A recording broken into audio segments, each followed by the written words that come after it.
He was my first love at 16. Now he's the Mafia boss. And I'm the doctor treating his dying mother. The urgent chime of my secure line, rarely used outside of critical consultations, shattered the fragile peace of my sterile office. It was well past visiting hours, the city lights a mosaic against the glass of my high-rise clinic. Dr. Emma Romano, oncologist, often found her nights long, but this felt different. The voice on the other end, clipped and authoritative, didn't introduce himself. He simply stated, "Dr. Romano, we require a discreet home consultation. Immediate. Patient is Isabella Santoro. Advanced metastatic disease." My fingers tightened around the receiver. Santoro.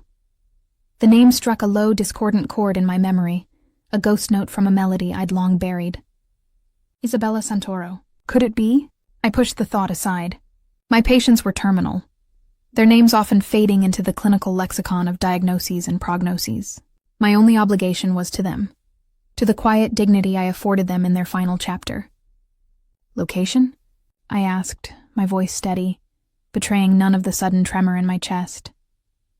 A precise address in the exclusive hills overlooking the city was given, a district synonymous with old money and even older secrets. A car will be dispatched in 10 minutes. It's imperative you come alone. Your usual medical bag will suffice. The line went dead before I could ask another question. No pleasantries, no insurance queries, no preliminary patient history. Just an order. A wave of unease rippled through me, cold and sharp. This wasn't standard procedure. But a dying patient, Isabella Santoro, needed me. My commitment to my oath overruled my growing apprehension. I grabbed my worn leather medical bag, its contents a silent testament to years spent battling the inevitable. Scalpel-sharp competence was my armor.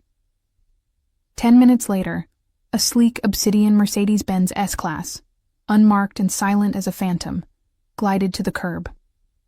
The tinted windows made it impossible to discern the driver, but the vehicle's polished gleam spoke of an unseen power. I slid into the plush leather interior, the door closing with a hushed thud that felt less like an invitation and more like an incarceration. The driver, a broad-shouldered man with eyes that missed nothing in the rearview mirror, offered no greeting. He simply nodded once, then accelerated into the night. The drive was short, but felt interminable. Each block that passed was a mile further from my ordinary world, my predictable routines. My mind, usually a fortress of clinical logic, began to drift, unwelcome memories stirring. Santoro. It couldn't be.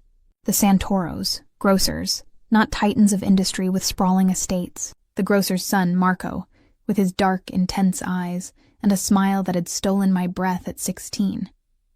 My first love, my first kiss, stolen moments behind his father's market. He'd vanished, a silent echo in the summer heat, leaving behind only the ache of absence. No goodbye, just a void, witness protection, they'd whispered through the grapevine. After his father's violent, abrupt end, I pushed the thoughts down, a practiced suppression. That girl, Emma, had died with Marco's departure. Dr. Romano was a different entity altogether. The car ascended a winding private road, flanked by manicured cypress trees and hidden security cameras that glinted like predatory eyes in the moonlight. We passed through an ornate wrought iron gate that seemed to melt open at our approach. The mansion that emerged was less a home and more a fortified citadel, stone and glass, sprawling wings, and an aura of formidable wealth. The air here was heavy with it, a scent of old money and newer power. 2 more men, built like stone statues, met us at the grand entrance. They gave me a cursory, almost dismissive nod, then directed me down a long, silently carpeted hallway, rich with the scent of beeswax polish and expensive lilies. Each step felt heavy, the silence amplifying the thrum of my own heartbeat. My medical bag, usually a source of comfort, now felt like a lead weight in my hand. I was led to a lavish bedroom, more suite than sick room. The decor was opulent, silk wallpaper, antique furniture, a crystal chandelier casting a soft, ethereal glow. But amidst the luxury, the stark reality of illness was undeniable. A hospital bed, discreetly disguised as a regal 4-poster, dominated the center of the room. An IV pole stood sentinel beside it, its clear bags drip-feeding life-sustaining fluids. And there she was, Isabella Santoro, Her face, though ravaged by disease, was still beautiful, framed by silver hair spread against the pillows. Her eyes, once bright and lively, were now sunken, shadowed pools, clouded with pain and the haze of medication. Recognition hit me then, a wave of profound sorrow. It was her, the kind woman who had always slipped me an extra cannoli when I'd visit Marco at the store. Dr. Romano. A soft, reedy voice whispered from the bed. Isabella. Her gaze met mine, a flicker of something in their depths. Was it recognition too, or just the weary welcome of a dying woman? I moved to her side, my professional mask firmly in place. Mrs. Santoro, I murmured, my voice automatically softening. I'm Dr. Romano. I understand you're experiencing some discomfort. I began my routine, checking her vitals, feeling her pulse, my fingers gentle and practiced. The professional distance was a shield against the rush of memory and emotion. Her skin felt cool, papery thin. I noted the faint telltale signs of advanced cachexia, the wasting that accompanies end-stage cancer. As I listened to her heart, a shadow fell across the room. A tangible shift in the air, a crackle of suppressed energy. My breath hitched. I didn't need to look up. My body already knew. 12 years. And my body still remembered the way he commanded space. He walked in. Marco Santoro, the boy I'd loved, now a man forged in fire. He was taller, broader, his shoulders filling the doorway with a formidable presence. The boyish softness had been stripped away, replaced by sharp angles and a dangerous intensity. His dark hair, once falling boyishly across his forehead, was now impeccably styled, gleaming like obsidian. His eyes, the same piercing hazel, held a cold, unwavering gaze that swept over me, leaving a trail of ice in its wake. A fine tailored suit hugged his powerful frame, an armor of wealth and menace. His jaw was set, a faint scar tracing his left cheekbone, a testament to battles fought and won. He looked like the devil, and I suddenly understood why this estate felt like a fortress. He wasn't the grocer's son anymore. He was the boss. Our eyes locked. 12 years collapsed into a single agonizing moment. The air vibrated with unspoken words, with the weight of our shared past and our impossible present. His expression remained utterly impassive, a mask of stone. Mine, I hoped, was equally unreadable. But inside, my carefully constructed walls were crumbling. The 16-year-old girl, long buried, screamed. "Dr. Romano," he said, his voice a low rumble, richer and deeper than I remembered, devoid of warmth. It was a statement, not a question. "My mother requires the best care. You will provide it." He didn't acknowledge our history, not with a glance, not with a flicker of recognition in his eyes. He treated me like a hired commodity, a specialist in a white coat. The insult was a physical blow, yet I registered it only as a dull throb. This wasn't the boy who'd kissed me under the summer stars. This was a man who commanded, who took. "Mr. Santoro," I replied, my voice a fraction too tight, but steady. I met his gaze, refusing to flinch. "I am here to ensure your mother's comfort and dignity. My priority is her well-being." The implied challenge in my tone was subtle, but it was there. I wouldn't be intimidated. Not by him, not by his power, not by our past. He moved closer to the bed, his presence dominating the room, radiating an almost palpable energy. He took his mother's frail hand, his touch surprisingly gentle against her translucent skin. His eyes softened, just imperceptibly, when they rested on her. It was a crack in the armor, a glimpse of the boy I'd known, a flicker of humanity in the hardened man. Then his gaze snapped back to me, the ice returning. "Whatever she needs, Dr. Romano. Access to anything, anyone, you will have it." It sounded like an assurance, but it felt like a trap, the closing of an invisible cage. He was offering me everything to treat his mother, but in doing so, he was tying me irrevocably to his world. I couldn't abandon Isabella. Not now, not ever. My professional ethics bound me, but so did something deeper, a lingering affection for the woman who had once been so kind. Over the next few days, I established a routine within the mansion's opulent confines. I spent hours at Isabella's bedside, meticulous in my observations, dedicated to easing her suffering. I reviewed her medical charts, thick with notes from various specialists, reports confirming the aggressive nature of her pancreatic cancer, Her current symptoms, however, began to niggle at the edges of my medical certainty. The extreme fatigue, yes, that was expected. The nausea, the profound weakness. But there was also a peculiar tremors in her hands that didn't align perfectly with the standard progression, and a metallic taste she occasionally mentioned.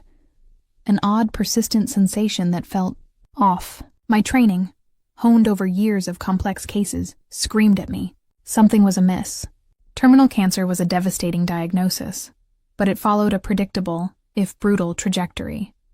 Isabella's trajectory felt subtly, unnervingly altered. The hair on my arms prickled with an instinct that had saved lives before.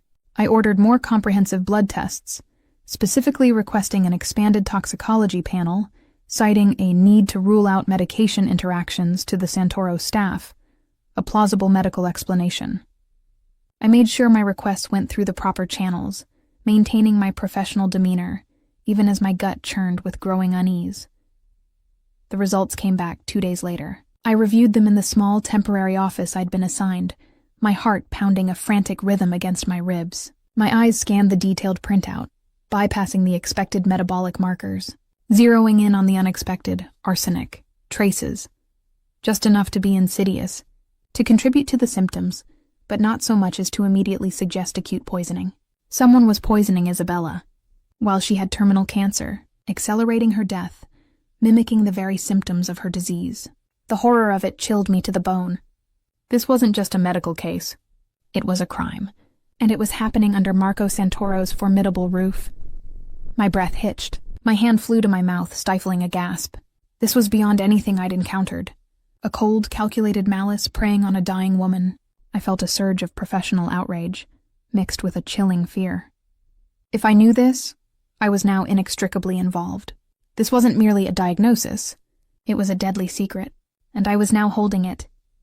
I gathered the lab results, my hands trembling slightly, then moved to Isabella's room, my gaze falling on the IV pole.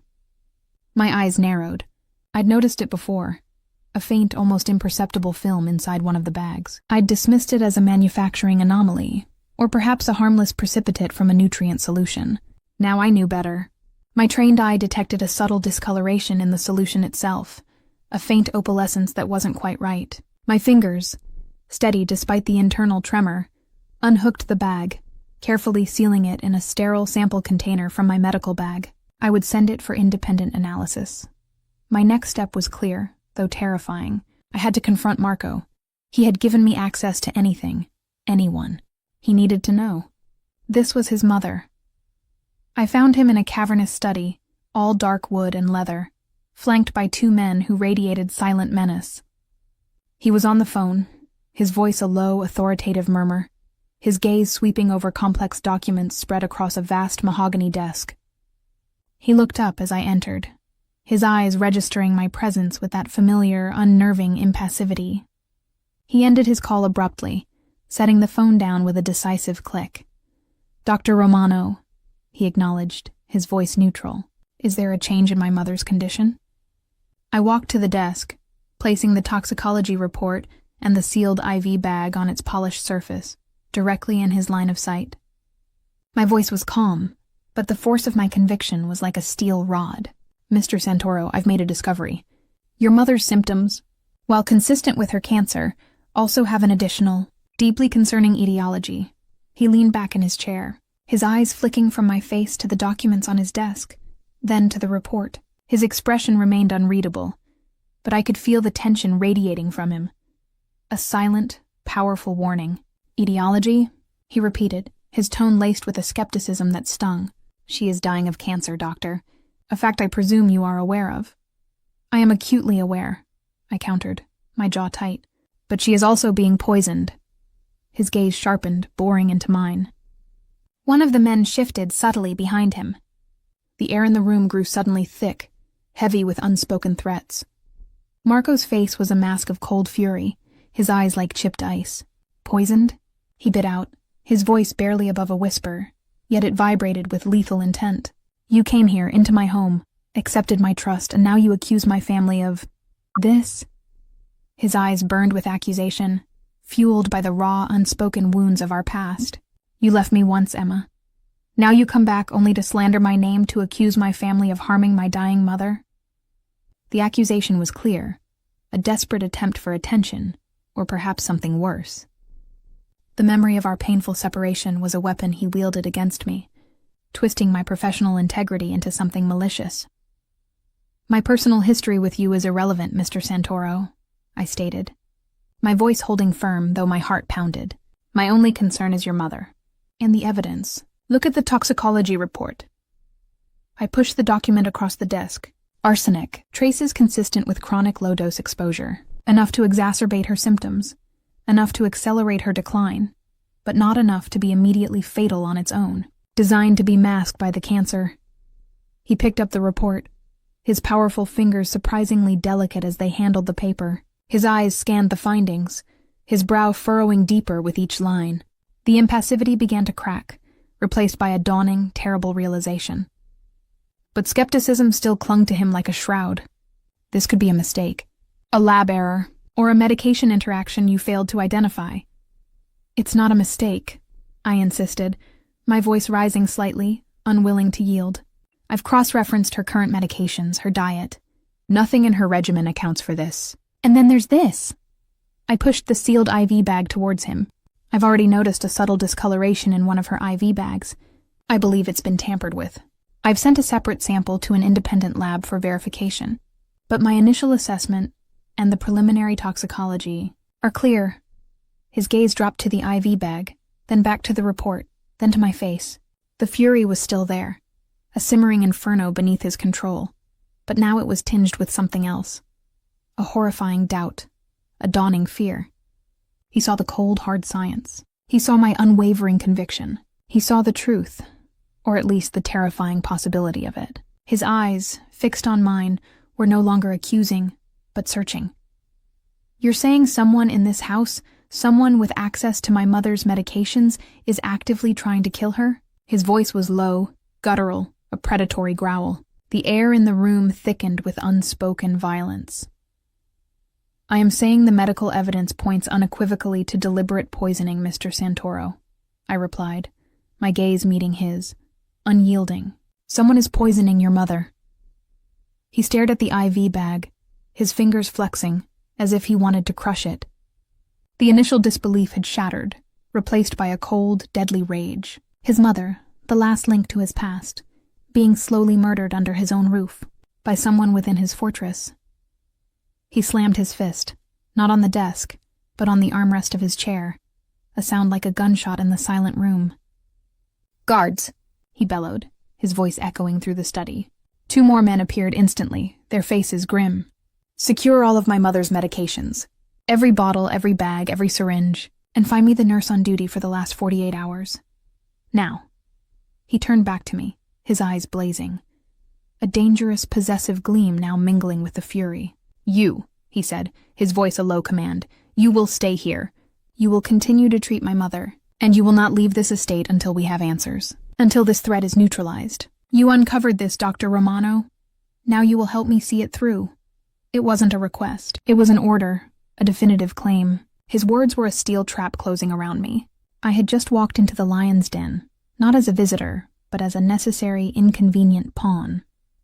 I had exposed a deadly secret within his walls, and now I was inextricably bound to his dangerous world. My past with Marco, the boy, was now an inescapable reality with Marco, the Mafia boss. My life, my safety, my future were no longer my own. I was trapped. The guards appeared almost instantly, a phalanx of silent muscle. Marco's command had rippled through the mansion like a shockwave, leaving the air heavy with an unspoken threat. His eyes, still locked on mine, were no longer accusatory but something far more dangerous. A possessive intensity that felt like a physical weight, a claim. He wasn't asking for my help. He was taking it.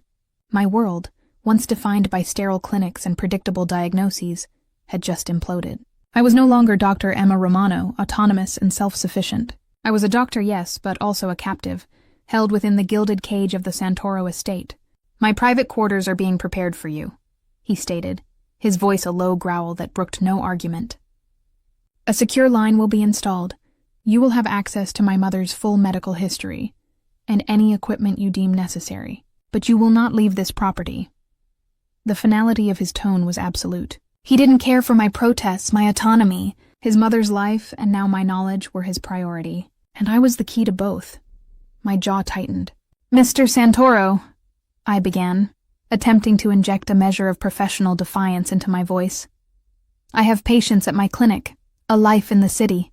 You cannot simply hold me here against my will." His lips curled into a faint, humorless smile. It was a terrifying sight, a flash of pure, unadulterated power. "I assure you, doctor, you will find your current arrangement far more amenable than the alternatives. Consider it protective custody. You have uncovered a truth that threatens my family, a truth someone went to great lengths to conceal. That makes you inadvertently a target." "I lost you once," he added, the words cutting through the air like a blade, a sudden, unexpected crack in his hardened veneer. His eyes, for a fleeting moment, held a ghost of the boy who'd vanished, a flicker of raw regret. "I won't lose you again." The sentiment, though laced with a dangerous possessiveness, sent an unwelcome shiver down my spine, a confusing mix of fear and something achingly familiar. The implication was clear. My safety was directly tied to my captivity. And in that moment I knew he was right. My discovery had thrust me into a world of shadows and deadly secrets, a world I was utterly unprepared for. To walk out now would be to expose myself to the unknown enemy lurking within this very house. And I wouldn't abandon Isabella, not while I knew her life was being stolen, not when I could fight for her. I swallowed, the taste of metallic fear and grudging acceptance coating my tongue. "Understood," I said, the single word an admission of surrender, a concession to a power far greater than my own. "However, I require access to a secure external laboratory for all future analyses, and I will need a dedicated workspace away from prying eyes." My conditions, small as they were a means of retaining some semblance of control, a fragile boundary in this gilded cage. He simply nodded, his gaze unwavering. "Consider it done. Anything to find this bastard." The venom in his voice was chilling, a stark reminder of the brutality that lay just beneath his controlled exterior. A discreet knock sounded at the study door. One of the hulking guards, the one who'd driven me, entered. "Marco, we have the night nurse." "Maria Rossi." Marco's eyes narrowed, a cold fire burning within their depths. "Bring her to the interrogation room, alone, and ensure she cannot speak to anyone."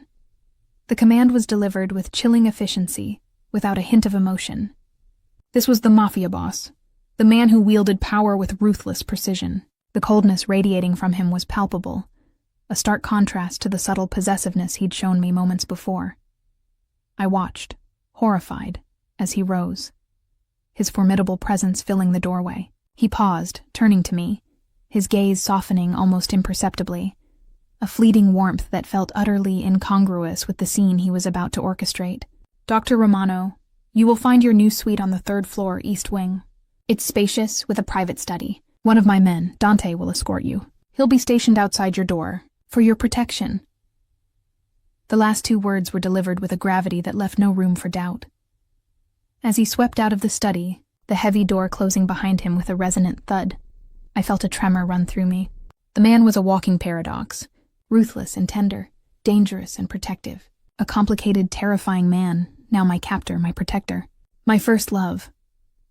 Dante, a silent, imposing figure with an unnervingly calm demeanor, led me through a labyrinth of hallways, up a grand staircase, and into a wing that felt worlds away from the main hub of the mansion.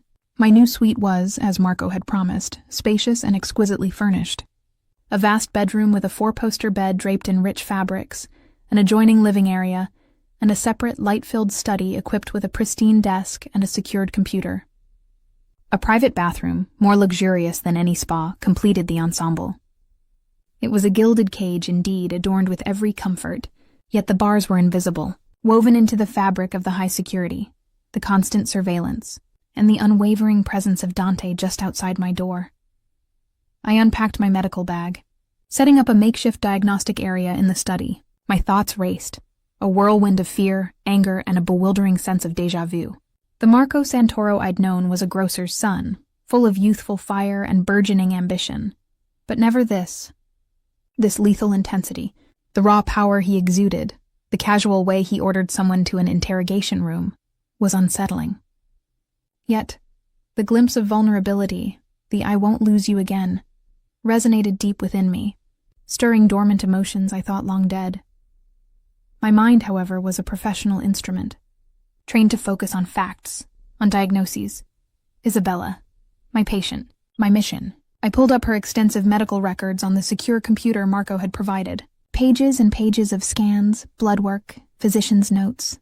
I spent hours poring over them, trying to find any anomaly, any pre-existing condition that might mimic arsenic poisoning, but found nothing.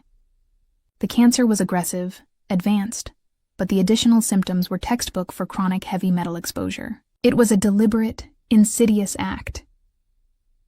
Later that night, unable to sleep, I ventured out of my suite, pushing the boundaries of my confinement. Dante, a shadow, moved silently from his post as I opened the door. "Dr. Romano," he said, his voice deep, respectful but firm. "Can I assist you?" "I need some fresh air," I stated, my gaze challenging his. "A walk in the gardens, perhaps?" His eyes, dark and unreadable, assessed me. "The gardens are expansive, doctor, and unlit in places. Perhaps a different time would be better. For now, the library is available, or the main living area." It was a polite refusal, a firm reminder of my restricted status. "The library, then," I conceded, my frustration simmering. It was another meticulously decorated room, filled with towering bookshelves, rich with the scent of aged paper and leather. I found myself drawn to an antique globe, spinning it idly, tracing the contours of continents, a silent longing for the vast open world beyond these walls. The library, for all its beauty, felt like another gilded prison cell. As the days of my involuntary residence stretched into a week, I settled into a new, uncomfortable rhythm. My days revolved around Isabella, meticulously monitoring her condition, adjusting her medication, and cautiously, subtly, trying to counteract the effects of the poison. I sent the tampered IV bag and further blood samples to the independent lab, using the secure courier system Marco had established. The confirmation came back swiftly. The IV bag contained trace elements of arsenic, just as I'd suspected. It was definitive proof. Marco had been right to trust me. This validation oddly forged a new, fragile bond of understanding between us. It wasn't about our past. It was about the present, about Isabella. He saw my competence, my unwavering dedication. I saw his raw, protective love for his mother. Our interactions became less hostile, though the undercurrent of unspoken history and simmering attraction remained, a dangerous tension that hummed between us. He would appear in Isabella's room, a silent sentinel, watching me work, his gaze intense, assessing. Sometimes our eyes would meet, and in those moments, the 12 years would melt away, leaving only the complicated echoes of first love and devastating loss. One evening, Marco found me in Isabella's room, meticulously adjusting her pain medication. The light from the bedside lamp cast long shadows, softening the edges of the room. Isabella was asleep, her breathing shallow but peaceful. I straightened, turning to face him. "The lab confirmed it," he said, his voice low, devoid of its usual clipped authority. "The IV bag. It contained the same trace elements of arsenic." His jaw was tight, his eyes burning with a controlled fury. Someone wanted to ensure she didn't last much longer, and they hoped her cancer would mask their treachery. I nodded, my heart heavy. "It's insidious, Mr. Santoro. Someone is playing God with her life, accelerating her suffering." He approached me, slowly, deliberately. His proximity was intoxicating, a potent cocktail of fear and longing. He stopped just inches from me, his presence a wall of heat and power. His hand, large and calloused, reached out, not to threaten, but to touch. His fingers brushed against my hair, gently tucking a stray strand behind my ear. The unexpected tenderness of the gesture sent a jolt through me, a familiar current that had once ignited my 16-year-old self.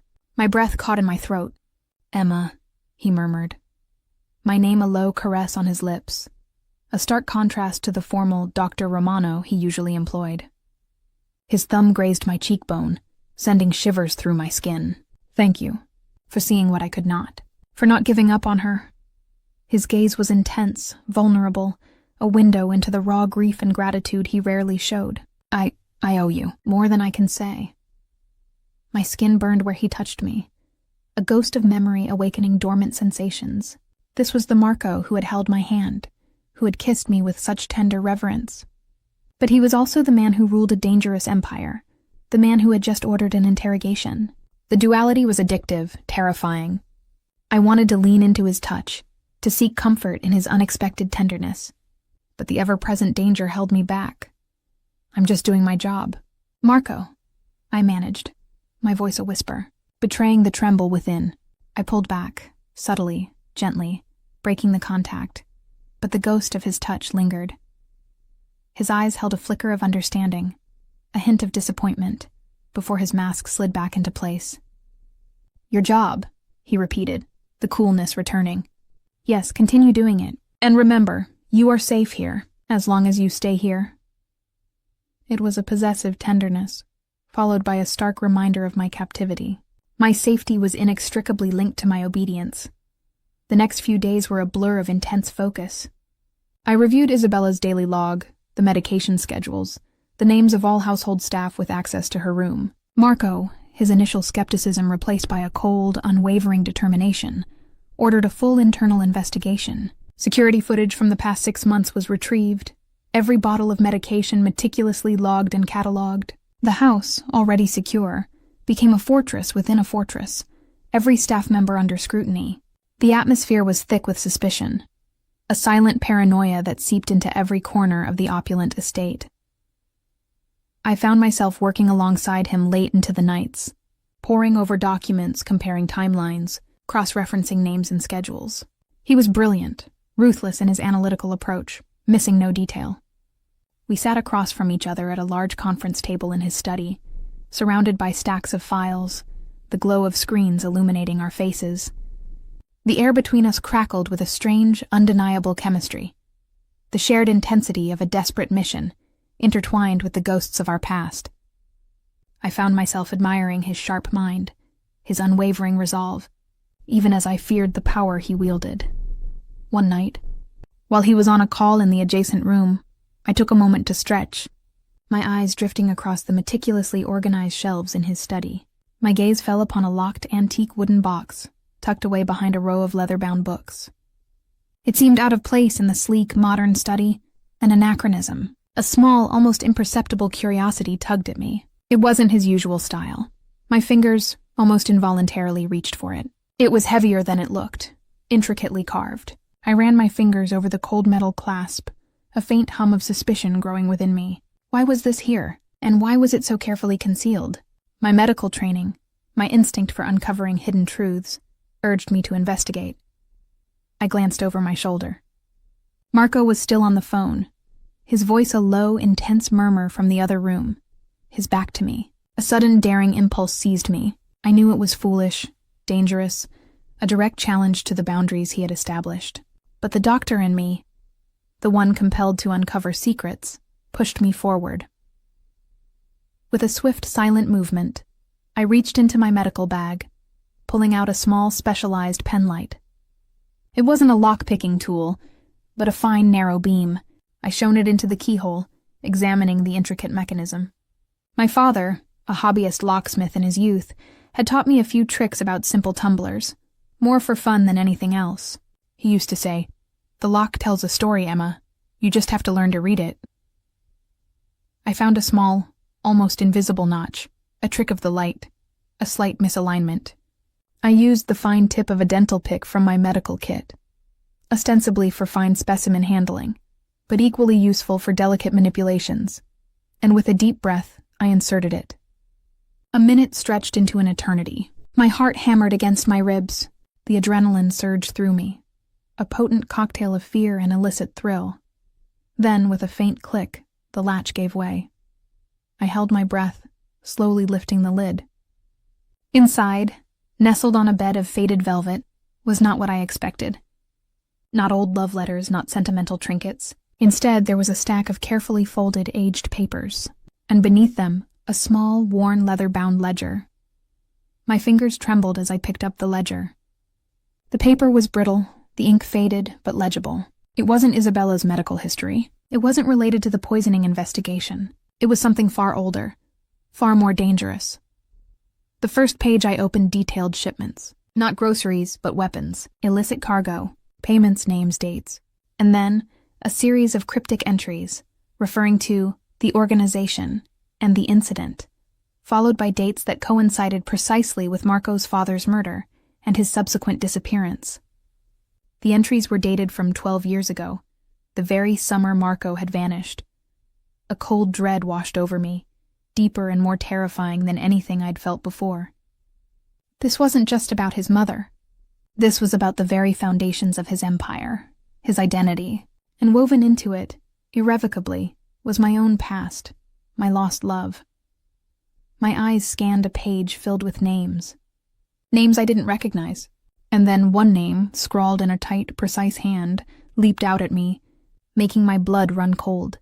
Thomas Santoro. Followed by a specific date, just weeks before Isabella's cancer diagnosis, detailing a large undisclosed transfer of funds. Uncle Thomas, the one Isabella occasionally mentioned, always with a sigh, as the family patriarch in Marco's absence, a distant, controlling figure. The ledger dropped from my trembling fingers, clattering softly against the velvet. My eyes darted to the study door. Marco's voice was still a low murmur. He hadn't heard, not yet, but I had. I had just stumbled upon a secret far greater, far more dangerous, than Isabella's poisoning. A secret that hinted at a betrayal, an embezzlement, and a connection to his father's death. A secret that implicated not just Isabella's attacker, but potentially the very fabric of the Santoro organization, and Marco himself. I had peeled back a layer, and beneath it, I found a serpent's nest.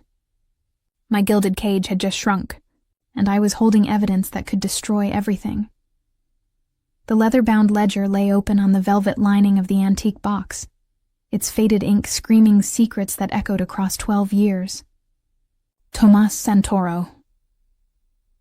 The name was a venomous whisper in the silent study, a stark contrast to the clatter of the pages when the book had fallen from my trembling hands just moments before. My breath hitched, a cold knot forming in my stomach. Uncle Thomas, Isabella's brother-in-law, Marco's uncle, a member of the family. The very idea was monstrous. I stared at the entry. A date weeks before Isabella's cancer diagnosis. A substantial, undocumented transfer of funds. What did it mean? Embezzlement? Or something darker, more directly linked to the arsenic I was now fighting within Isabella's veins? The thought that a family member could be capable of such calculated cruelty, poisoning a dying woman for financial gain, sent a shiver of profound revulsion through me. This wasn't just a betrayal. It was a perversion of familial trust. My mind raced, the doctor's logical circuits suddenly overwhelmed by a flood of paranoia. If Tomas was involved in embezzlement, if this ledger contained evidence of deeper, illicit dealings, then my discovery of Isabella's poisoning wasn't just a medical breakthrough. It was a direct threat to a conspiracy. And if Tomas was willing to poison Isabella, what would he do to me, the outsider who had stumbled upon his treachery? Marco's voice, still a low murmur from the adjacent room, was a sudden, unwelcome sound, pulling me back to the precarious present. He could walk in at any moment. The ledger, the antique box, my illicit discovery, all of it had to be reset, precisely as I had found it. Panic, cold and sharp, clawed at my throat. With shaking fingers, I carefully picked up the ledger, flipping it back to a random, innocuous page before placing it back in the box. I slid the papers on top, arranging them exactly as they had been. The fine dental pick, still clutched in my hand, was returned to my medical bag. I closed the box, the delicate click of the latch echoing loudly in my ears, though I knew it was barely audible. Then, I gently pushed the box back into its hidden alcove behind the books, wiping away any potential fingerprints with the sleeve of my cardigan. My heart hammered against my ribs, a frantic, almost painful rhythm. My skin felt clammy. I returned to my position at the conference table, picking up Isabella's medical chart, pretending to pore over it, my gaze blurring over the familiar words. My hands, however, were still trembling. The adrenaline that surged through me was a potent, disorienting force. I had just violated Marco's trust, not only by opening a locked item in his private study, but by uncovering a secret he clearly meant to keep hidden. And I had discovered a new suspect, a family member, with a motive beyond mere inheritance. When Marco finally emerged from his call, His expression was still grim, but he seemed to have contained the raw fury from before. He paused, his sharp gaze sweeping over the room, then lingered on me. "Everything all right, Doctor?" His voice was calm, but I detected a subtle undercurrent of something. Suspicion. Or simply the heightened awareness of a man under immense pressure. "Yes, Mr. Santoro," I replied, my voice, to my own surprise, sounding steady. I met his gaze, attempting to project an air of composed professionalism. "Just reviewing the latest reports. I believe we should re-examine the household staff rotation, specifically those on duty during the periods of documented poison exposure." It was a deflection, a refocusing on the immediate threat to Isabella, a way to channel my own frantic energy into something productive, something plausible. He nodded, accepting my explanation, though his eyes still held a lingering intensity that made me wonder if he sensed my disquiet. "Already done. I've initiated a deeper background check on everyone who has stepped foot in this house in the past 6 months, including their financial dealings." A cold, ruthless efficiency. That was Marco Santoro. Over the next few days, my internal world was a maelstrom of conflicting emotions. My professional dedication to Isabella warred with a terrifying paranoia, a constant awareness of the ledger's contents. I continued my rounds, monitoring Isabella, adjusting her care. I spoke with the other staff members, the cooks, the housekeepers, the remaining nurses, maintaining a professional distance, but subtly observing, looking for any telltale sign, any flicker of guilt or unease. Each pleasant smile, each deferential nod, now felt like a potential mask. Marco and I continued our late-night sessions, poring over evidence, security footage, and medicine logs. The intimacy of our shared mission, the unspoken understanding that grew between us, became a strange balm against the fear. He trusted my medical judgment implicitly now, relying on my observations, my interpretations. And I, despite my fear, found myself drawn to his relentless intellect, his fierce protectiveness. The dangerous man was still, underneath, the boy I had loved, capable of profound loyalty and an almost visceral tenderness. That duality, that addictive pull, was becoming impossible to ignore. One night, around 2 a.m., we were in the opulent, dimly lit kitchen, reviewing a blurred security feed of a side entrance. The mansion was silent, save for the hum of the high-tech equipment and the soft clinking of my mug against the granite counter. Marco leaned over the screen, his dark hair falling forward, obscuring his profile. His arm, corded with muscle, brushed mine as he pointed to a timestamp. The heat from his body, the faint scent of expensive cologne and something uniquely him warm and musky, invaded my senses, stirring a treacherous longing. "See that?" he murmured, his voice a low rumble close to my ear. The gap in coverage. 5 minutes. Just enough time for someone to enter, or leave, undetected, if they knew the blind spots. My heart pounded, not just from the proximity, but from the sudden, chilling realization. Someone did know the blind spots. Someone with intimate knowledge of the mansion's security. Someone like Thomas. As he leaned back, his hand, strong and calloused, covered mine on the table. It was a fleeting touch, a gesture of shared intensity, but it sent a jolt through me, a primal connection that transcended the sterile facts of the investigation. His thumb, rough yet gentle, stroked the back of my hand, a silent acknowledgement of the tension, the unspoken burdens we carried. His gaze met mine, dark and intense. "I never wanted to leave you, Emma," he said, his voice dropping to a raw whisper, barely audible above the hum of the computer. The confession, so sudden, so unexpected, shattered the carefully constructed professional facade between us. Witness protection said you'd die if I stayed. They painted a picture of what my enemies would do. I was 19. Terrified. I made a choice between your life and my heart. I'm sorry. For everything. The words were like a physical blow, stripping away 12 years of resentment, of imagined abandonment. The raw honesty in his eyes, the flicker of regret, tore at my defenses. My breath hitched. The apology, so long overdue, so desperately craved, was almost unbearable. It wasn't the cold, calculating Marco speaking, but the boy, broken by an impossible choice. Tears pricked at my eyes. I wanted to tell him it was all right, to pull him close, to fall into the abyss of shared grief and longing. But the ledger, the poison, the danger, were still very real. I pulled my hand away, gently, carefully, the warmth of his touch lingering like a brand. "Marco," I began, my voice thick with emotion. But I cut myself off. I couldn't, not yet. Not while I held a secret that could tear his world apart. "We need to focus on your mother. On finding whoever is doing this." My words were a shield, a retreat to the safety of my professional role. He stared at me for a long moment, his eyes searching, a flicker of hurt passing through their depths, before he nodded, a tight, grim line to his lips. He understood, or at least he accepted my unspoken boundaries. He retreated, physically and emotionally, back to the safe distance of the Mafia boss. The very next morning, a new development. The nurse who had been providing round-the-clock care for Isabella for the past 6 months, a quiet woman named Eleanor, vanished. Her room was empty, her belongings gone. No note, no explanation, just a void. "She fled," Marco stated, his voice devoid of emotion, though his jaw was clenched. She knew, or she was involved. His men had already scoured the estate, confirmed her absence. "This confirms it, Emma, someone inside. Someone she was afraid of, or working with."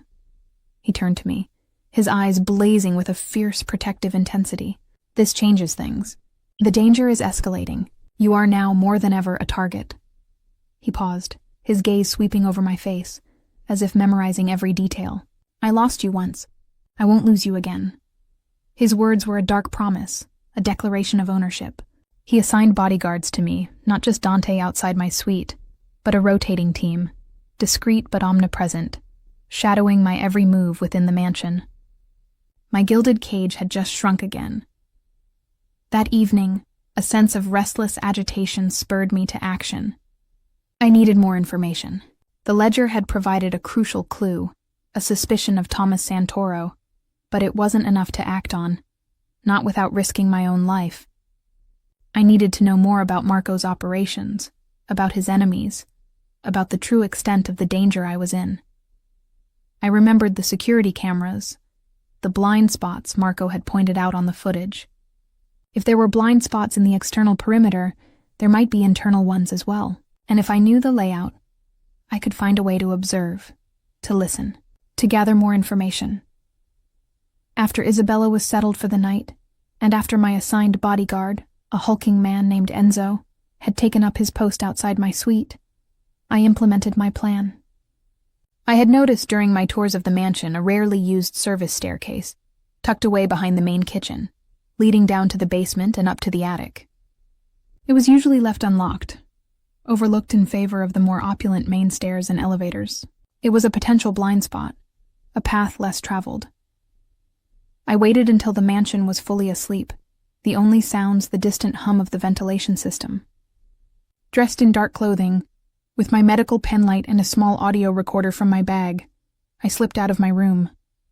Enzo, a dark shape against the wall, was momentarily distracted by a muffled sound from down the hall, a deliberate, subtle action I'd orchestrated moments before by activating a loose panel in the wall. It gave me a narrow window.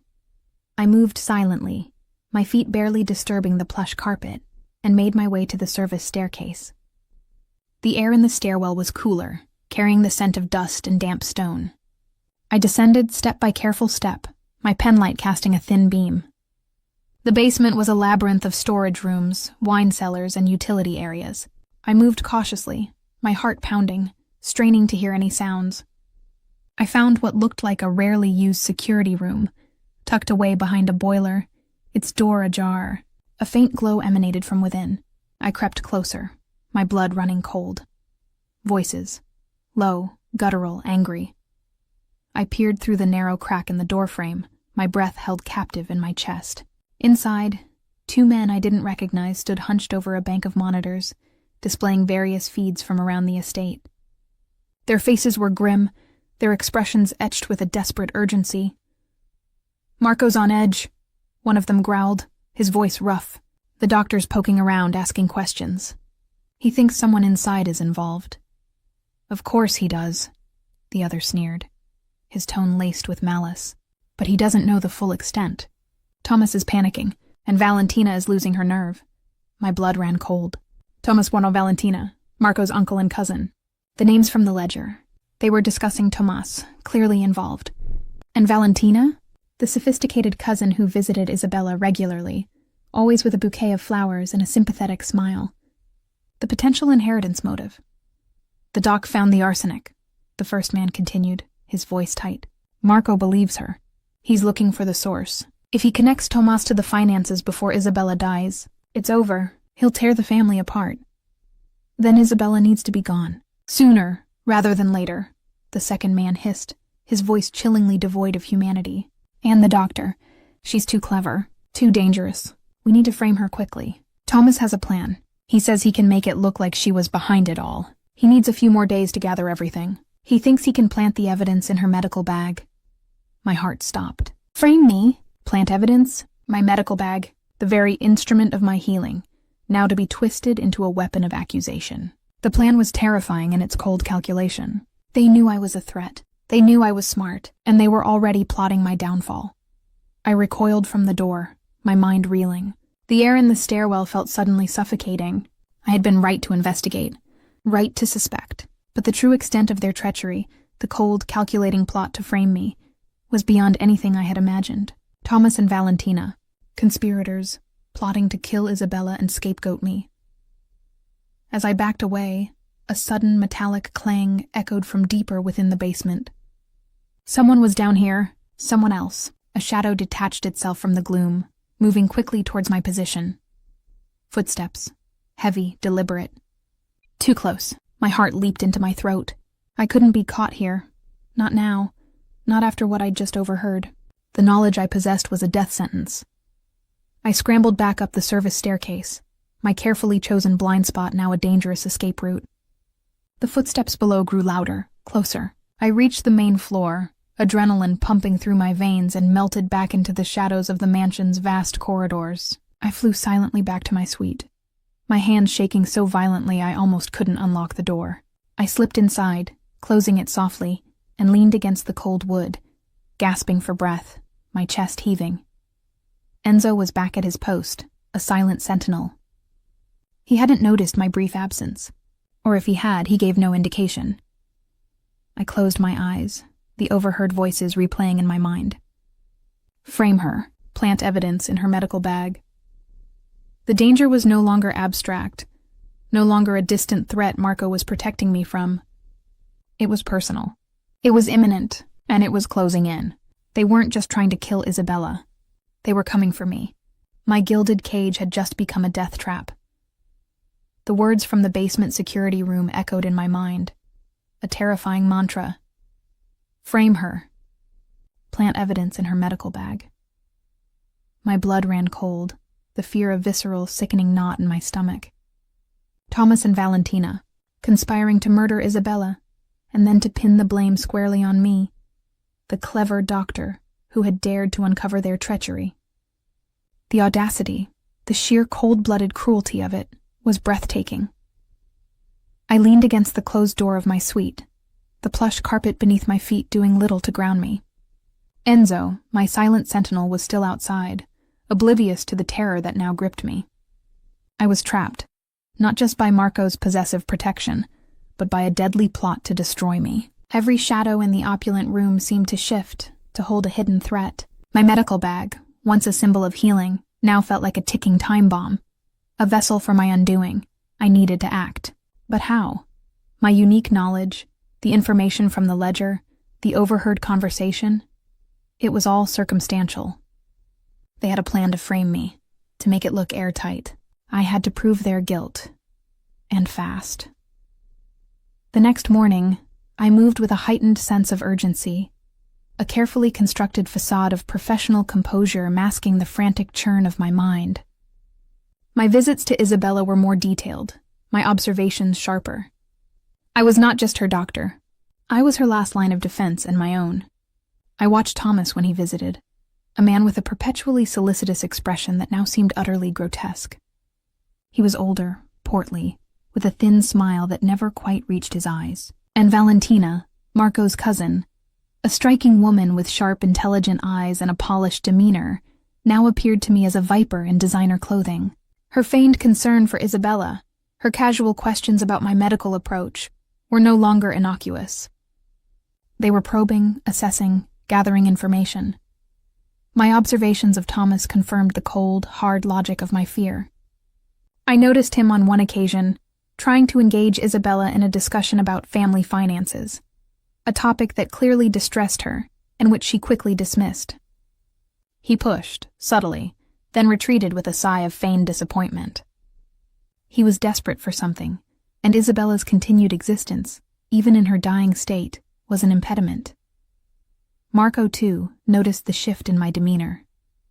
My movements were more guarded, my gaze more watchful. He intercepted me in a quiet hallway one afternoon. His eyes narrowed, searching mine. "Emma," he said, his voice low, a possessive edge to it. He rarely used my first name unless the situation was highly charged. "You're on edge, more so than usual. Has something happened?" My heart leaped. He saw through my carefully constructed walls. The acuity of his perception, his unwavering focus on me, was both terrifying and strangely reassuring. He was a dangerous man, but he was my dangerous man in this strange, convoluted reality. "The internal investigation."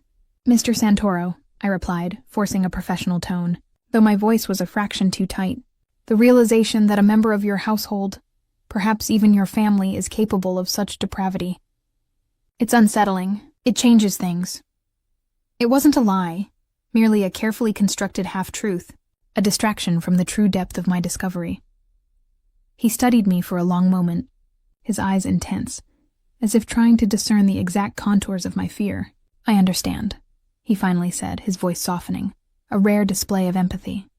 "This is not your world, Emma, but you're in it now, and I will protect you, just as I will find the one who did this to my mother." The possessiveness was back, fierce and unwavering. "Have you noticed anything specific? Any new suspect, any unusual behavior?" I hesitated, the ledger's secrets burning on my tongue. Could I trust him with this? With the truth about his own uncle and cousin? The man had vanished from my life after his father's murder, an event deeply tied to the criminal underworld. Could I trust him to handle this internal family betrayal with the cold, clear logic necessary to protect me? Or would loyalty to his blood override his nascent trust in me? "I've been observing everyone," I finally said, choosing my words carefully. "Noticing dynamics, but I have nothing concrete yet. Only intuition, a feeling of deeper currents at play." It was a calculated risk, a way to hint at a larger conspiracy without fully revealing the information from the ledger, which could expose my own transgression. He nodded slowly, his jaw tight. "Intuition is a powerful thing, Doctor. Sometimes it sees what logic cannot." He was giving me permission, in a way, to continue my silent investigation. "Be careful, Emma. This viper's nest runs deeper than we know." That very afternoon, the external threat became terrifyingly concrete, directed not at Isabella, but at Marco himself. I was in Isabella's room adjusting her pillow when a sudden, violent explosion rocked the mansion. The sound was deafening, a concussive blast that sent a tremor through the very foundations of the house. Isabella cried out, her eyes wide with terror. I immediately shielded her, pulling her close, my heart slamming against my ribs. Guards rushed into the room, their faces grim, weapons drawn. "Marco's office!" one of them shouted, his voice hoarse with alarm. "Bomb, the east wall is blown out." Panic, cold and sharp, seized me. Marco. His office. He had been there just an hour ago, meeting with his legal team. My mind immediately flashed to the conversation I'd overheard in the basement. The men discussing Marco's edge, Tomas's panic. This wasn't a random attack. It was a calculated strike, designed to rattle him, to eliminate him, or at the very least, to send a terrifying message. I left Isabella in the care of a trusted nurse and, ignoring the shouts of the guards, ran toward the east wing. The air grew thick with the acrid scent of smoke and pulverized plaster. Debris littered the grand hallway. Marco's study, once a fortress of dark wood and leather, was now a gaping wound in the side of the mansion, the east wall reduced to rubble exposing the sky. He was there, amidst the chaos, his face streaked with soot, his bodyguards circling him like wolves. He seemed unharmed, but his expression was pure, unadulterated fury. His eyes, when they met mine, were a blazing inferno of rage and something else, a primal, raw fear that had been buried deep. Marco, I gasped, rushing towards him, heedless of the danger. He saw me, and a flicker of something akin to relief, quickly masked, crossed his face. He grabbed my arm, his grip possessive, pulling me close, shielding me from the swirling dust and the shards of glass. "What were you thinking, Emma? Get back to my mother's room. It's not safe here." His voice was a raw growl, but beneath the anger, I heard the tremor of genuine concern. "Are you hurt?" I demanded, my hands flying to his chest, checking for injuries, my medical instincts overriding my fear. My fingers grazed the rough fabric of his suit, feeling the solid muscle beneath. He shook his head, his gaze fixed on the wreckage of his office. "Minor cuts. Nothing serious, but this is a declaration. They're making a move. They want me out of the picture." The revelation from the basement security room solidified in my mind. Thomas and Valentina weren't just plotting Isabella's death. They were actively moving against Marco. The financial embezzlement, the need to eliminate Isabella before an audit, was clearly tied to a larger power struggle within the Santoro organization. And Marco was the biggest obstacle. "Marco," I said, my voice urgent, barely above a whisper. "I overheard something. In the basement, I think this is about more than just your mother's inheritance. I think it's about control, about money you're missing, and I think Thomas and Valentina are involved. They're planning to frame me for your mother's death, to remove the only person who can connect them to the poisoning before they take over everything." He froze, his head snapping towards me, his eyes wide with shock, then burning with a terrifying realization. The raw accusation, the audacity of my words, would typically be met with fury. But the terror of the recent explosion, the betrayal I spoke of, overrode everything. He saw the genuine fear in my eyes, the unwavering conviction. "What did you say?" His voice was a low, dangerous growl, barely audible above the emergency sirens now approaching the mansion. I quickly recounted the overheard conversation, the details of Thomas and Valentina's plot, the intent to plant evidence in my medical bag. I omitted for now the ledger. I needed him to trust me fully before I revealed the extent of my own trespass. His face hardened, transforming into a mask of pure, lethal intent. His family, his own blood. The betrayal was deeper than I could have imagined for him. He had been looking outwards for an external enemy. I had pointed him inwards. "They planted a bomb," he stated, his voice devoid of emotion, but his eyes were a cold inferno. "They want me dead, and they want to frame you. They underestimated you, Emma, and they just made the biggest mistake of their lives." His hand gripped mine, a fierce, possessive hold. "We worked together. You and I, your medical knowledge, your intuition, my resources, my men. We expose them. We destroy them." It was a reluctant alliance, forged in fire and betrayal, but it was an alliance nonetheless. And it was a crack in his formidable facade. A raw, vulnerable admission of his need for me, his trust in me. We spent the rest of the night in a flurry of activity. While his men secured the perimeter, sealed off the damaged wing, and searched for clues related to the bomb, Marco and I pored over internal financial records. My earlier glimpse of the ledger gave me an unexpected advantage. I guided him towards specific accounts, transactions that seemed out of place, subtly directing his search without revealing how I knew. "This one." I pointed to a series of large, undocumented transfers from a shell corporation listed under an obscure offshore entity. "These dates, they coincide with the incident you mentioned, Isabella's initial decline. And this account, it seems to be linked to Thomas's personal holdings." He looked at me, a flash of surprise, then grudging admiration in his eyes. My competence, my ability to navigate financial documents as deftly as medical charts, was clearly unexpected. "How did you know to look there?" he asked, his voice sharp, suspicious. "Intuition," I replied, a small knowing smile playing on my lips. "And a doctor's eye for anomalies. Patterns don't lie, Marco, whether it's in a blood test or a bank statement." The half-truth held enough truth to satisfy him. For now, he seemed to accept it, his focus consumed by the treachery he was uncovering. The hours blurred into a frantic search for evidence, for truth. His men brought him more security footage, more phone records. The pieces of the puzzle began to click into place. forming a horrifying picture of calculated betrayal. Thomas, embezzling funds, slowly poisoning Isabella to eliminate her as a witness, and now actively trying to kill Marco to seize full control of the organization. Valentina, his accomplice, the polished viper. Just as the first hint of dawn painted the sky, a chilling discovery was made. One of Marco's men, a quiet, older capo named Vincenzo, who had served the Santoro family for decades, approached Marco with a grim expression. "Boss," Vincenzo said, his voice heavy with regret. "We found something, while clearing the debris from the office, near the safe. A small encrypted data chip. It was wired into the bomb's trigger mechanism, a dead man's switch, and it had this." He handed Marco a small, laminated card. Marco took it, his face paling as he read it. He handed it to me, his eyes bleak. It was a standard high-level security badge, an access card for the Santoro estate.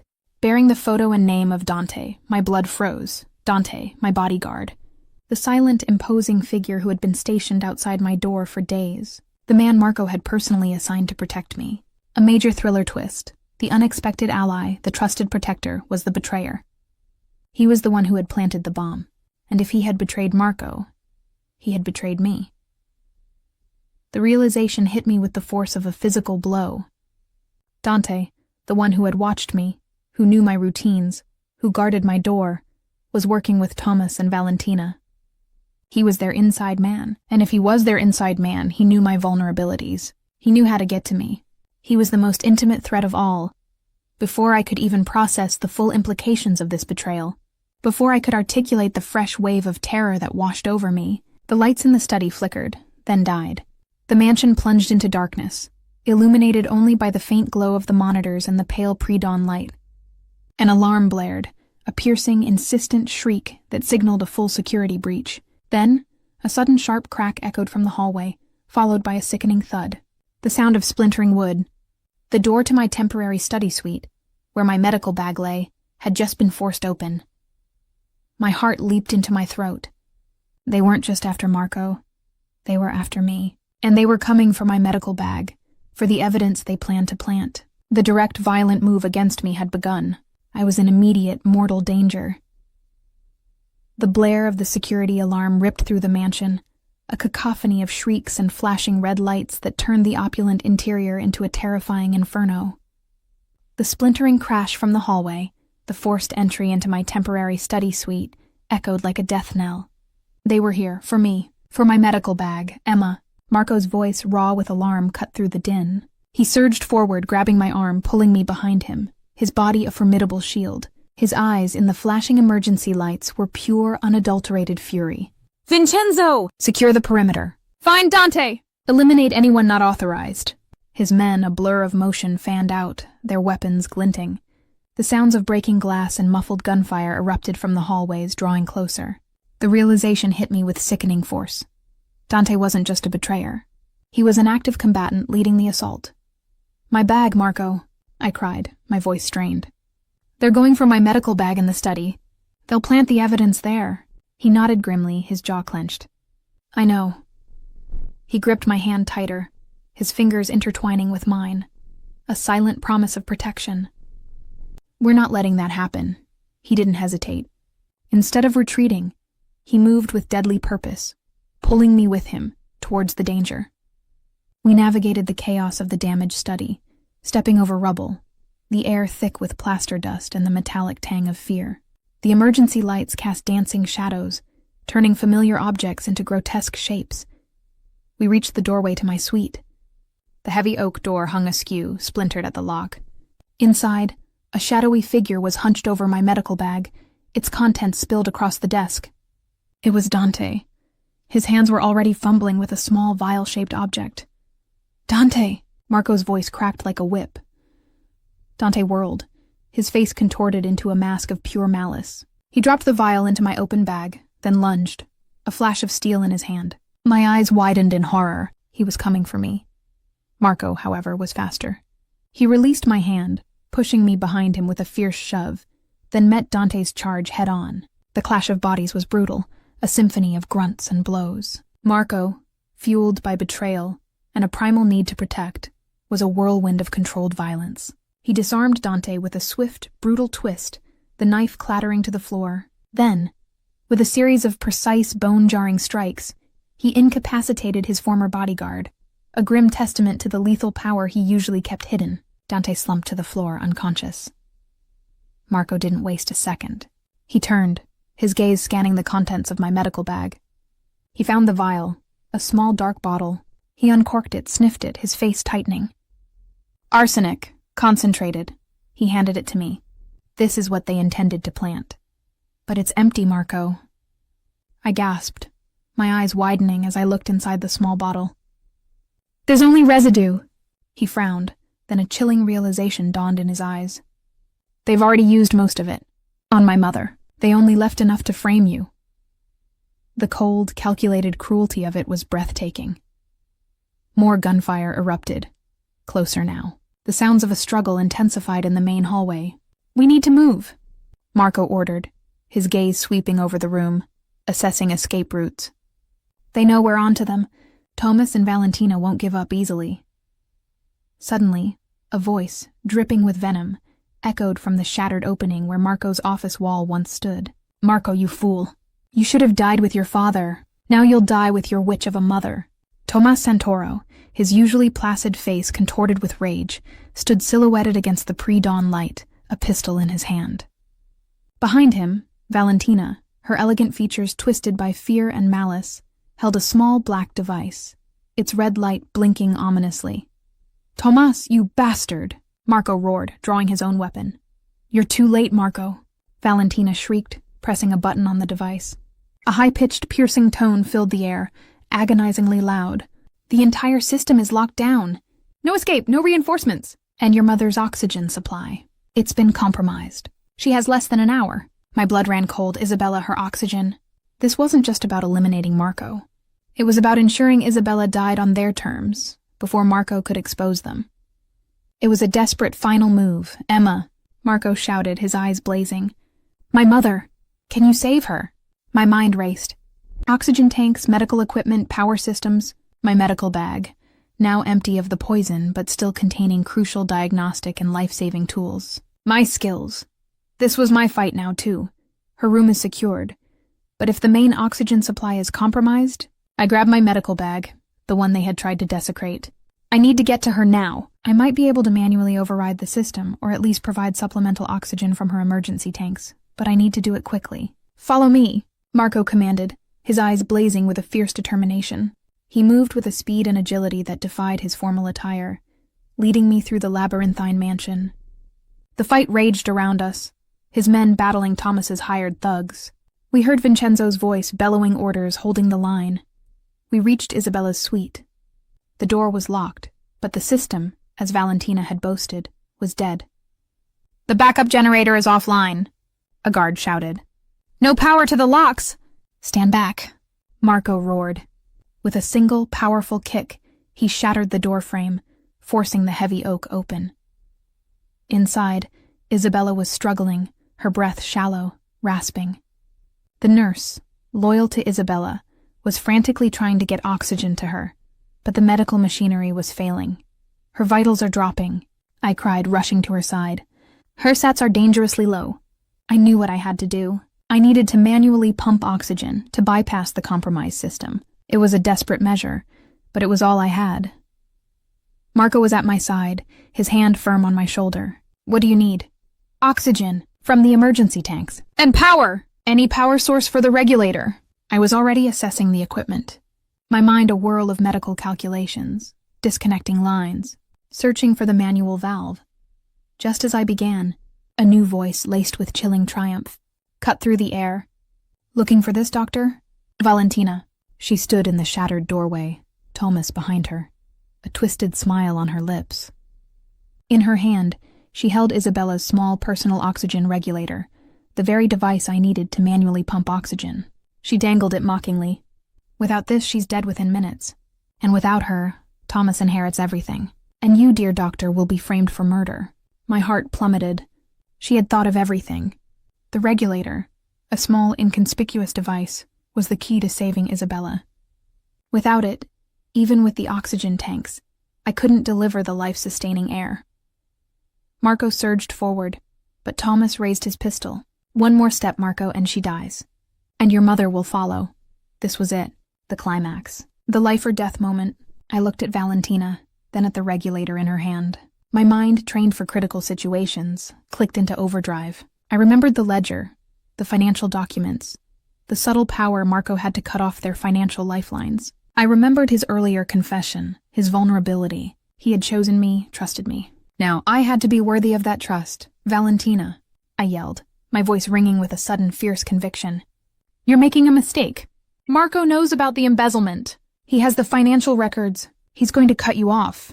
Thomas promised you a fortune, but he was lying. He was going to cut you out once Isabella was dead and he had control." My words hit their mark. Valentina's eyes, already wide with malice, flickered with doubt, then a dawning horror. Her grip on the regulator loosened infinitesimally. "She's lying, Valentina," Thomas shrieked, his face turning purple with rage. "Don't listen to her. She's trying to divide us." "He has the records, Valentina." I pressing my advantage. "He knows about your offshore accounts. The transfers from 12 years ago, linked to his father's death. He'll destroy you financially before you see a penny." It was a gamble, throwing out a mix of truth and calculated assumption, banking on her greed and her fear. Valentina stared at me, then at Thomas, then back to me, her eyes darting between us. The idea of losing the inheritance, of being double-crossed by her uncle, was a far more potent threat than Marco's gun. Her loyalty to Thomas, always conditional on financial gain, fractured. "The accounts," she whispered, her voice trembling. "The offshore accounts he promised to protect?" Thomas, seeing his plan unraveling, seeing Valentina's betrayal, roared in fury and lunged at her, his pistol momentarily forgotten. "You stupid bitch! I told you to keep your mouth shut!" It was the opening Marco needed. He moved like a shadow, a blur of motion. He tackled Thomas, sending the pistol skittering across the floor. A fierce, brutal fight erupted between them, years of simmering resentment and betrayal boiling over into raw violence. Meanwhile, Valentina, her eyes still on me, her face pale with the dawning realization of her own betrayal, stumbled back. The regulator, forgotten in her hand, dropped. It rolled, sliding across the polished floor. "Marco," I screamed, pointing. "The regulator!" He saw it, even as he grappled with Thomas. A split second. He wrestled free, kicked Thomas hard, then dove for the regulator. He snatched it up, then threw it to me, a perfect, desperate pass. I caught it, my fingers closing around the precious device. "Thank you!" I gasped, already attaching it to the oxygen tank. My medical skills, my years of precision, took over. I worked quickly, my hands flying, adjusting the flow, creating a life-saving manual circuit. Isabella's shallow breaths began to deepen, her color slowly returning.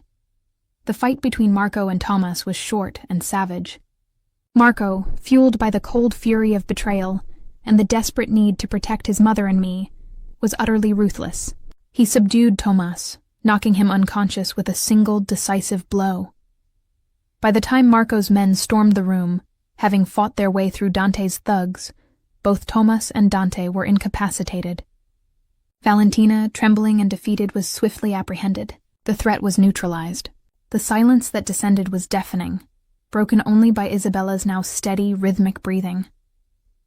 Marco turned to me, his face streaked with sweat and soot, a dark bruise forming on his jaw. He looked like a warrior king, victorious yet scarred. His eyes, however, were not cold. They were filled with a raw, overwhelming emotion. Relief, gratitude, and an intensity that took my breath away. He walked to me, pulling me into his arms, crushing me against his chest.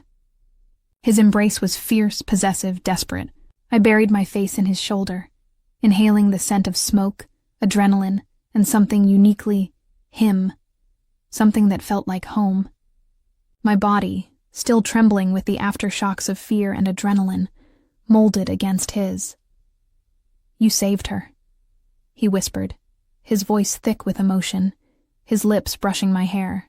"You saved both of us. You trusted me, Emma. When I doubted you, when my own family betrayed me, you believed in me. You brought down their whole house of cards." "You believed me," I corrected, pulling back slightly to look into his eyes, my own filled with unshed tears. When all the evidence, all the family loyalty pointed to me as the culprit, you chose to believe me. That's all I needed. His eyes, dark and turbulent, reflected my own raw emotion. It was an unspoken acknowledgement of the deep chasm of distrust we had bridged. The foundation of a new, fierce bond. He leaned down, his lips brushing mine, a feather-light touch that promised something more profound. I never stopped loving you, Emma, he murmured, his breath warm against my mouth. I was a boy who made an impossible choice. I'm a man asking for a second chance, a lifetime. My heart swelled, a dizzying mix of grief for Isabella's impending loss, and an overwhelming surge of love for this complicated, dangerous man. You're mine, Marco Santoro, I breathed, tears finally spilling down my cheeks. No more running. Not from them, not from us. He lowered his head, his mouth claiming mine in a kiss that was both gentle and fierce, a communion of souls that had been broken and were now, finally, beginning to mend. It was the kiss of two survivors, of a love that had defied death and 12 years of silence. Intimate scene. Grief, desire, healing. Later that night, the mansion was quiet, the storm subdued. Tomas, Valentina, and Dante had been secured, their plot fully exposed. Isabella was stable, her breathing eased, though her prognosis remained unchanged. She had rallied, thanks to our desperate efforts, but the cancer was terminal. My professional duty was done, or at least temporarily alleviated. Marco led me to his private suite, a room of subdued elegance, far removed from the chaos of the day. The only light came from the flickering embers in the grand fireplace, casting dancing shadows that softened the edges of the room. The air was thick with unspoken emotion, with the ghosts of battles fought and wounds reopened. He stood before me, his eyes dark with a longing that mirrored my own. His suit jacket was gone, his tie loosened, revealing the powerful column of his throat, the pulse hammering beneath his skin. My own dress, stained with soot and grime, felt like a shroud. Emma, he whispered, his voice hoarse, raw with emotion. He reached out, his hand trembling slightly, and gently cupped my face. His thumb brushed over my cheekbone, tracing the tear tracks that had long since dried. Are you all right, truly? I nodded, my voice thick. I am now. My gaze locked with his, searching, finding an answer to a question I hadn't dared to ask for years. He leaned in, his forehead resting against mine, his breath mingling with mine. I thought I'd lost you. Twice. The vulnerability in his voice was a revelation, shattering the last vestiges of the cold. Impassive boss, my fingers, drawn by an irresistible force, reached up to touch the faint scar on his cheek, a roadmap of the battles he'd fought in my absence. And I thought I'd never touch you again? He drew back, just enough for his gaze to sweep over my face, then lower, lingering on my lips, my throat, the rise and fall of my chest. His eyes were reverent, worshipful. You're more beautiful than I remembered, Emma. More than I ever dared to hope for.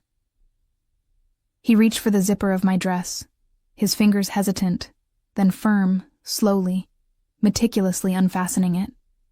The fabric slid down my shoulders, pooling around my feet, leaving me in just my delicate lace chemise. The coolness of the air on my skin was quickly replaced by the heat radiating from his gaze. His eyes devoured me, a silent, profound worship. May I? He asked, his voice barely audible, seeking my explicit consent, even now, in this moment of overwhelming desire. Yes, I whispered, my voice thick with longing. Always. His hands, calloused yet gentle, slid around my waist, branding my skin like clay. He pulled me closer, the soft silk of my chemise the only barrier between us. His lips found the hollow of my throat, tracing a path down to my collarbone, each touch sending shivers through me. I arched into him, my hands finding purchase on his broad shoulders, my fingers tangling in his dark, thick hair. The sensual tension was exquisite, a slow, agonizing build. He eased the chemise from my body, letting it fall to the floor, leaving me bare before him. His eyes, dark and intense, traced the curve of my hip, the slight scar on my abdomen from an appendectomy years ago. Every part of you is mine, he murmured, his voice husky with emotion. A possessive claim that resonated deep within my soul. He found my hands, bringing them to his lips, kissing each fingertip, then pressing them against his chest, over the frantic beat of his heart. Then, with a low groan, he shed his own clothes, each piece falling to the floor with a soft rustle, until he stood before me, magnificent and powerful. His body was a work of art, sculpted by years of dangerous living, a testament to his strength and resilience. I saw the faint white scar across his ribs, a relic of a past I didn't know, a reminder of the life he'd led. I reached out, my fingers tracing the scar, a silent offering of healing. He pulled me against him, skin to skin, the contact a jolt of pure electricity. The heat, the raw power of him enveloped me. His hand found the curve of my waist, the other cradling the back of my head, pulling me into a deep, soul-shattering kiss. Our mouths met, hungry, desperate, a release of years of pent-up emotion. We came together on the soft rug before the fireplace, the warmth of the embers a soft counterpoint to the fire igniting between us. He moved over me, his gaze locked with mine, asking for, giving, everything. Our bodies moved in a slow, ancient rhythm, a dance of grief and healing, of passion and profound connection. Each thrust was a promise, each gasp a confession. Tears streamed down my face, tears of sorrow for Isabella, tears of relief for our survival, tears of an overwhelming, intoxicating love. "I love you, Marco Santoro," I choked out, the words raw and true, echoing the silent, desperate plea of my 16-year-old heart. His eyes, dark and luminous, met mine. "And I love you, Emma Romano. Always been mine, never letting go, never again." His voice was thick with emotion, his body trembling with the force of his climax. The moment broke, a wave of sensation washing over us both. We held each other close, wrapped in the afterglow, our breathing heavy, our skin slick with sweat. He pressed kisses to my hair, my forehead, my temple. "My mother knew," he whispered, his voice rough. "She knew about us. That summer. She told me not to let you go again, Figlio. And I won't. Never again." The following morning, after the chaos had subsided and the house was once again secure, Isabella's time came. I had managed to stabilize her, to give her 4 more precious, conscious days, days she spent holding our hands, her eyes, though clouded by illness, clear with an old wisdom.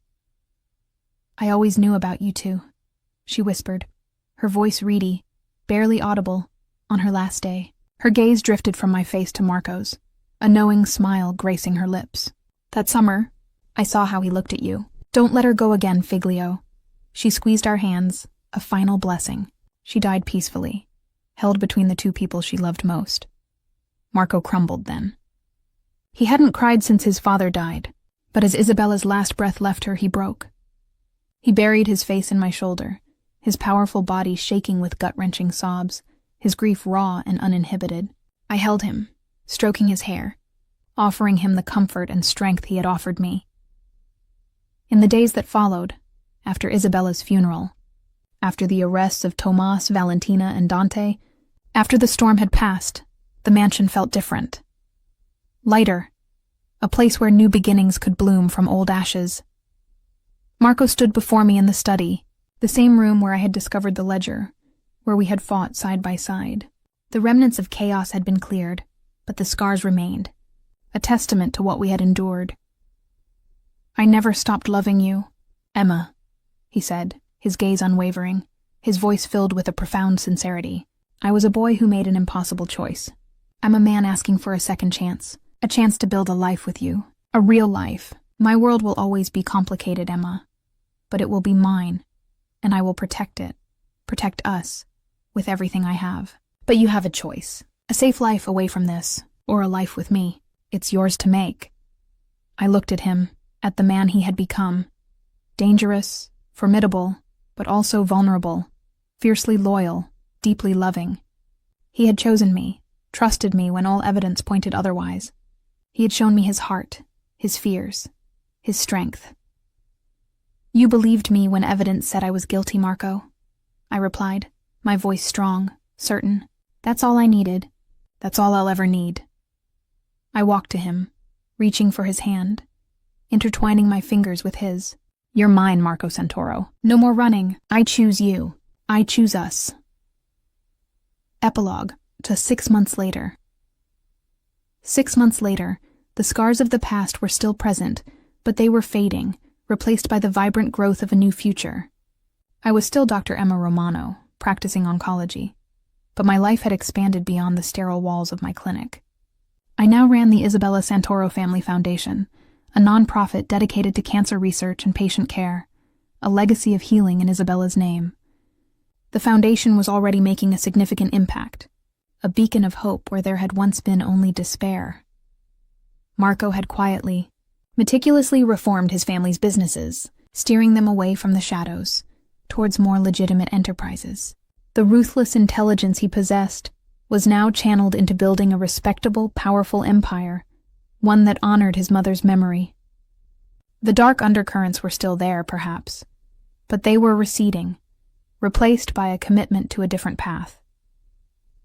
One crisp autumn afternoon, we visited Isabella's grave. She was buried next to Marco's father, under a towering oak in a secluded corner of the family mausoleum. The marble was smooth, cool beneath my fingertips. I placed a bouquet of fresh lilies, her favorite, on the stone.